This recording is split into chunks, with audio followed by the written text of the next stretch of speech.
사상 초유의 사태가 벌어졌습니다.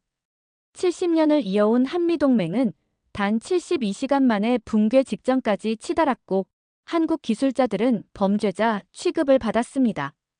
그러나 이 굴욕의 순간 푸틴은 강압이 아닌 존중의 손을 내밀었습니다. 현대차 러시아 복귀, 삼성 규제 철폐, 시베리아 자원 독점권까지 이 제안은 단순한 거래가 아니라 한국을 동등한 주체로 세우는 선언이었습니다. 쇠사슬을 끊고 존중을 선택한 한국, 그 선택이 어떻게 세계 질서를 바꾸었는지 지금부터 충격적인 전말을 공개합니다. 저의 이름은 이도현입니다. 저는 한국 최고의 항공 엔진 기술자 중 한 명이었죠. 우리가 미국 조지아주에 도착했던 그날의 공기는 차갑고 습했습니다. 비행기에서 내리자마자 우리를 맞이한 것은 환영의 인사 대신 군합발 소리와 날카로운 섬광뿐이었습니다. 눈앞에 펼쳐진 공항 경납고는 마치 거대한 감옥처럼 느껴졌습니다. 우리를 에워싼 건장한 남자들의 표정은 굳어 있었고 그들이 내민 수갑은 우리의 손목에 차가운 감촉을 남겼습니다. 우리는 테러범이라도 되는 듯 격렬하게 끌려갔습니다. 이 모든 상황이 도저히 믿기지 않아 저는 잠시 멍하니 서 있을 수밖에 없었습니다. 저를 포함한 한국 엔지니어 300명의 얼굴에는 당황스러움과 분노가 뒤섞여 있었습니다. 도대체 무슨 일이 벌어지고 있는 겁니까? 라고 소리치는 동료의 목소리가 허공에 메아리 쳤습니다. 저는 이 상황이 마치 잘 짜인 거대한 함정 같다는 불길한 예감을 떨칠 수 없었습니다. 불과 몇 시간 전까지만 해도 우리는 세계 무대에서 주목받는 최고의 전문가들이었죠. 동맹국이라는 이름 아래 진행된 협력 프로젝트가 이렇게 배신으로 끝날 줄은 상상도 못했습니다. 주변에서 들려오는 거친 고함 소리가 제 귀를 때리며 현실을 깨닫게 했습니다. 수갑이 채워지는 순간 제 안에 자유가 묶이는 듯한 절망감을 느꼈습니다. 구금 시설 내부는 겉으로 보이는 모습보다 훨씬 정교한 감옥이었습니다. 창문은 높고 작았으며 복도에는 쉴 새 없이 감시 카메라가 돌아가고 있었습니다. 시간이 흐르자 일부 동료들 사이에 미묘한 균열이 생기기 시작했습니다. 그들 중 몇몇이 은밀히 저에게 다가와 작은 목소리로 속삭였습니다. 미국이 더 큰 기회를 약속하고 있어. 그들이 원하는 정보만 넘기면 돼라고 말하는 그들의 눈빛에는 두려움과 함께 탐욕이 어른거렸습니다. 저는 그들의 제안을 듣는 내내 속이 메스꺼워지는 기분이었습니다. 우리의 기술을 돈과 비굴함으로 바꾸려는 유혹 앞에서 제 가슴은 격렬하게 요동쳤습니다. 하지만 저는 결코 그들의 유혹에 넘어갈 수 없었습니다. 저는 구금 시설에서 제공한 낡은 수첩과 연필을 몰래 챙겼습니다. 감시가 소홀해지는 새벽 시간, 저는 손에 땀을 쥐어가며 항공 엔진 설계의 핵심 정보들을 아주 작게 기록하기 시작했습니다. 이것은 단순한 메모가 아니라 우리의 신념을 지키기 위한 마지막 저항이었습니다. 제 옆에서 훌쩍이는 동료의 숨소리가 들릴 때마다 저는 더욱 강한 의지를 다잡았습니다. 기술은 한 개인의 소유가 아니라 인류의 진보를 위한 것이라고 저는 믿고 있습니다. 육체는 갇혔지만 정신만은 그들에게 빼앗기지 않겠다는 굳은 결심이었습니다. 며칠 후 면회실에 러시아 변호사라고 자신을 소개한 낯선 남자가 나타났습니다. 그의 정장 차림은 완벽했지만 눈빛에는 깊은 신중함이 담겨 있었습니다. 그는 형식적인 질문들을 던지더니 갑자기 제 손에 작은 쪽지 하나를 쥐어주었습니다. 쪽지를 펼친 제 심장은 곧바로 요동치기 시작했습니다. 거기에는 쇠사슬이냐 열쇠냐 테카라라는 짧고 강렬한 문구가 적혀 있었습니다. 저는 그 문장이 단순한 질문이 아님을 즉시 알아차릴 수 있었습니다. 이것은 러시아 정부가 보낸 은밀한 제안임을 직감했습니다. 저는 쪽지를 다시 접어 주머니에 넣고는 잠시 동안 깊은 생각에 잠겼습니다. 제가 처한 상황은 최악이었지만 조건 없는 도움은 세상에 없다고 저는 늘 생각해왔습니다. 저는 변호사를 똑바로 바라보며 제 입장을 분명히 했습니다. 도움에 대한 대가를 명확히 제시해 주십시오라고 저는 담담하게 말했습니다. 그가 예상치 못한 당당한 반응이었는지 그의 얼굴에는 잠깐의 놀라움이 스쳐 지나갔습니다. 저는 피해자의 위치에 머물고 싶지 않았습니다. 한국 기술자로서의 자존심과 우리가 가진 기술의 가치를 스스로 떨어뜨릴 수는 없었습니다. 구원을 구걸하는 것이 아니라 새로운 관계를 설계하는 주도자가 되어야 한다고 저는 마음속으로 결론 내렸습니다. 그 시각 미국 백악관 회의실 내부에서는 격렬한 고함이 오가고 있었습니다. 외교 채널을 통해 은밀히 들려온 소식은 미국 내부의 분열이 심각하다는 것이었습니다. 강경파는 한국 기술자들을 인질로 삼아 기술 정보를 완전히 흡수해야 한다고 주장했습니다. 반면에 온건파는 동맹 관계의 붕괴를 경고하며 신중한 접근을 촉구했습니다. 양쪽의 주장은 팽팽하게 맞섰고 회의 분위기는 점점 살얼음판처럼 변해갔습니다. 저는 그들이 우리를 두고 벌이는 권력 게임을 생각하며 깊은 자괴감에 빠졌습니다. 트럼프 대통령은 회의의 격렬함에 결국 분노를 터뜨렸다고 전해졌습니다. 그는 회의실 책상을 주먹으로 내리쳤다는 소문이 삽시간에 퍼져나갔습니다. 그의 얼굴은 붉게 상기되었고 그의 목소리에는 통제 불능의 짜증이 가득했다고 합니다. 이 모든 소식은 우리가 그들의 단순한 기술 도구가 아님을 증명하는 것 같았습니다. 철옹성 같던 미국의 내부가 우리 300명의 기술자 때문에 흔들리고 있다는 사실이 믿기지 않았습니다. 저는 동맹이라는 허울 아래 감춰졌던 불안정한 관계의 민낯을 마주하고 있었습니다. 강대국의 자존심이 한국의 자존심 앞에 무릎 꿇는 날이 반드시 올 것이라고 저는 스스로에게 다짐했습니다. 한국에서 터져나온 언론 보도는 전 세계의 여론에 불을 질렀습니다. 우리 정부는 과거 고려인 강제이주 당시에 참혹했던 흑백 사진을 공개했습니다. 이 역사적인 비극을 현재의 기술자, 구금 사태와 교묘하게 연결시키는 보도 전략이었습니다. 전 세계인들은 미국이 힘으로 동맹국을 억압하려는 행태에 경악했습니다. 특히 자유와 인권을 중시하는 서구 지성인들의 분노는 걷잡을 수 없이 커졌습니다. 도쿄와 베를린의 주요 대학가에서는 곧바로 대규모 시위가 터져 나왔습니다. 시위대들은 프리 코리언 엔저니즈라는 구호를 외치며 미국의 위선적인 태도를 맹렬히 비난했습니다. 저는 이 소식을 듣고 벅차오르는 감동을 느꼈습니다. 미국은 우리에게 최대 압력을 가하려 했지만 오히려 그들의 행동은 국제적인 역풍을 초래한 꼴이 되었습니다. 저는 80년 전 강제이주의 슬픔을 겪었던 우리 고려인 선조들을 떠올렸습니다.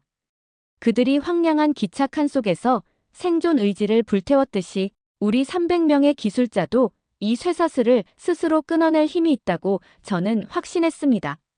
한국의 존엄은 결코 강대국의 힘에 의해 훼손될 수 없다는 것을 세계에 증명할 기회가 왔다고 생각했습니다.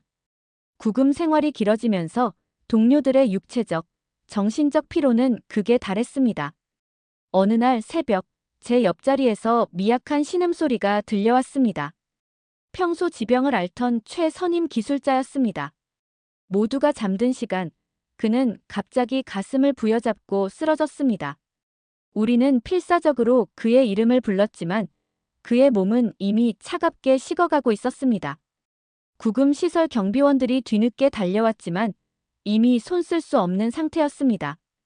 그의 마지막 숨결이 닿기 직전, 그는 떨리는 목소리로 우리에게 메시지를 남겼습니다. 그의 얼굴에는 고통과 함께 평온함이 깃들어 있었습니다. 기술은 자유다. 이 사실만은 잊지 마라라고 말하는 그의 목소리는 매우 단호했습니다. 너희들은 끝까지 버텨야 해라는 그의 당부는 제 심장에 그대로 날아와 박히는 듯 했습니다. 우리는 그의 죽음 앞에서 비로소 하나의 강력한 공동체가 되었습니다. 슬픔은 곧 강력한 결속력으로 변했습니다. 하나의 희생이 우리 300명의 기술자들에게 영원한 불멸의 의지를 심어준 것이라고 저는 생각합니다.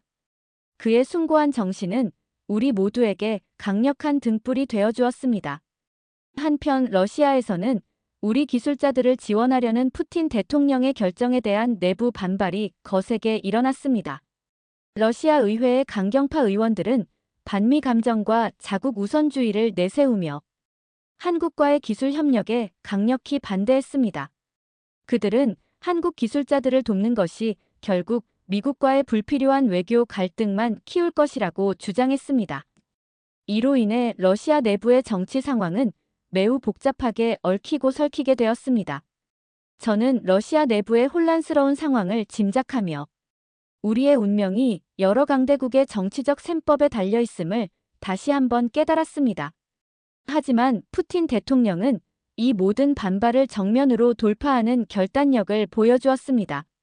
그는 공식 석상에서 강력한 발언으로 내부의 반대파를 제압했습니다. 미국은 한국 기술자들에게 쇠사슬을 채웠지만 러시아는 그들에게 존중을 택할 것이라고 그는 천명했습니다. 그의 발언은 단순한 정치적 수사가 아니라 한국의 기술력과 자존심을 인정하는 전략적 결정임을 분명히 했습니다. 저는 세계 최강대국 중 하나인 러시아가 마침내 한국을 존중해야 할 파트너로 인식하기 시작했음을 느낄 수 있었습니다.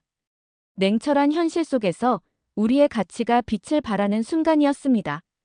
미국은 우리의 결속력과 국제 여론의 압박에 극도의 불안감을 느끼기 시작했습니다. 그들은 결국 최후의 카드를 꺼내 들었습니다. 바로 한국에 대한 금융 제재 발동이었습니다. 이 소식이 전해지자마자 서울 증시는 패닉에 빠지며 폭락했습니다. 환율은 걷잡을 수 없이 급등했고 한국 경제 전체가 심각한 위기에 직면하는 듯 했습니다. 구금 시설의 TV 화면으로 실시간으로 보도되는 한국의 상황을 보며 저는 극심한 죄책감에 시달렸습니다. 우리 때문에 선량한 국민들이 고통받는 것은 아닌지 마음이 무거웠습니다.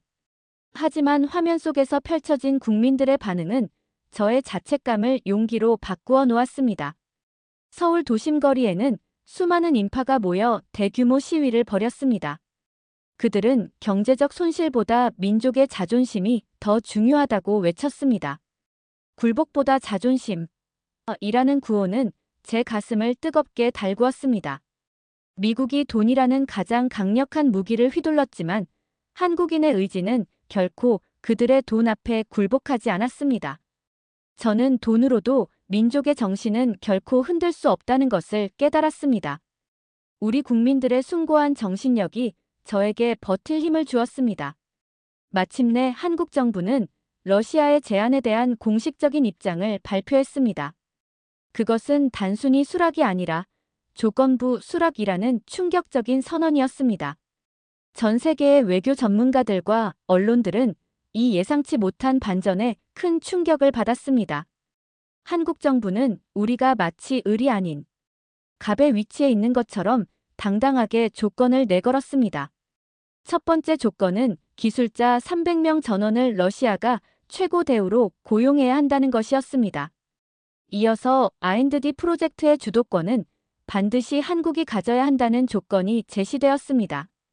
가장 놀라운 조건은 모든 기술 개발 프로젝트에 한국의 이름이 붙어야 한다는 것이었습니다. 이 소식을 들은 저는 온몸에 전율이 흘렀습니다.